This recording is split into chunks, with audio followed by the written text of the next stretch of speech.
Welcome to Biology Made Easy. Today we are looking at steps to dissect a toad to show the digestive system, its arrangement in the body. Welcome. We have a toad, that is the dorsal surface, but we dissect from the ventral surface. So here is the toad. On its ventral surface is up. The limbs are pinned to the dissecting board, as you can see. Then we are going to make a cut. So we are going to cut from the middle of the body. So with forceps, we hold the skin and make a slit in the middle. With the planting of the forceps, we are going to cut down, side, cut through the skin. Yes, cut through. Now the skin, we hold with the forceps. We are going to remove the skin from the body wall with a scalpel to remove the skin from the ventral body wall. Yes, now the skin is removed. Here is the body wall. The ventral body wall will make a cut in the middle of the body wall with the blunt end of the scissors in there. We are going to cut.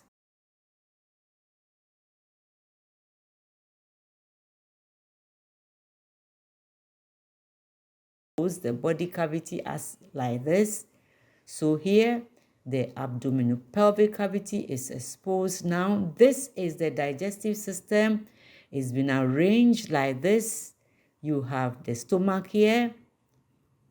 You have the large intestine here. Then you have the liver lobes here.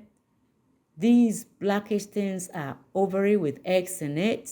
Then you have fat bodies. They are not part of the digestive system but they are here. We have to talk about it. More fat bodies here.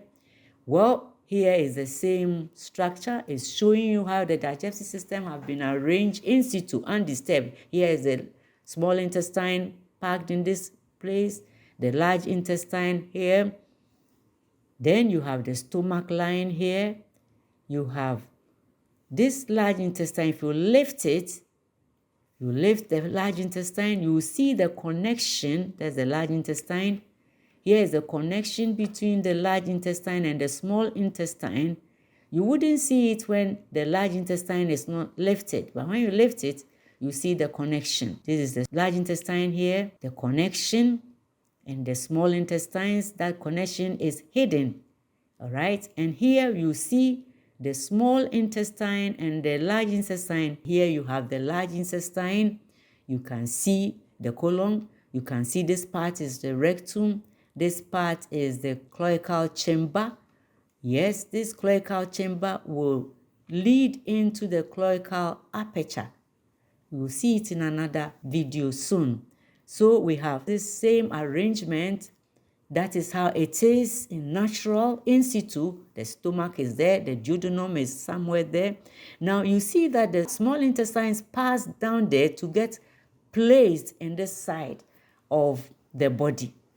All this is showing us how the digestive system is arranged.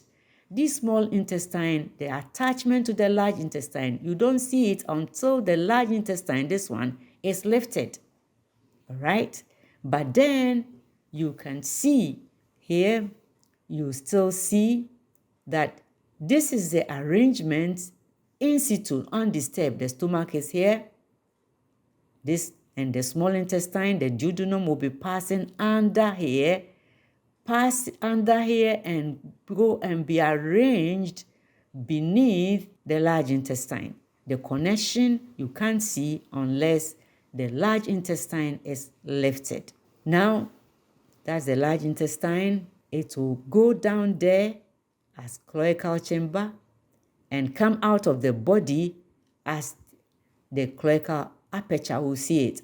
Now here, the stomach has been raised, being pulled. You see the small intestine, it passes under the liver lobes there, and it will be arranged at this place.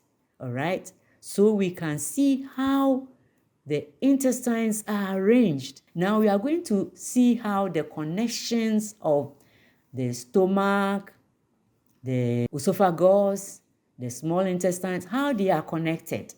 That is what we are going to see now. As we look at the next video, you see here is the stomach, esophagus is there. You see a lot of mesenteries holding the stomach, and these are the liver lobes. So we are now going to tear some of the mesentery with forceps. We are tearing up mesenteries so that we can see the connection between the stomach and the small intestines, and the small intestines and the large intestine. So here you see the small intestines being worked on to show the connections. So here you see the cloacal chamber, and this is the cloacal aperture at the back. So you see the trying to get into the rectum. That's the rectum there. That's the rectum. There's the cloacal chamber there. That's the cloacal chamber, and it will come out as the cloacal aperture at the back there. There's the cloacal hole or aperture. Now we have the stomach, we have the duodenum, we have the small intestine, we have the large intestine, and we have the it goes into the cloaca. There's a summary of it. Then you have the liver lobes. That's part of the digestive system, the liver lobes. And then this is the gallbladder. Still structures related. Then you also have the pancreas also playing a part in the digestion. So, well, that's it. We have shown how the digestive system is arranged in the body in situ, and when we break up the gut to show the points of connection. Thank you very much. Bye-bye.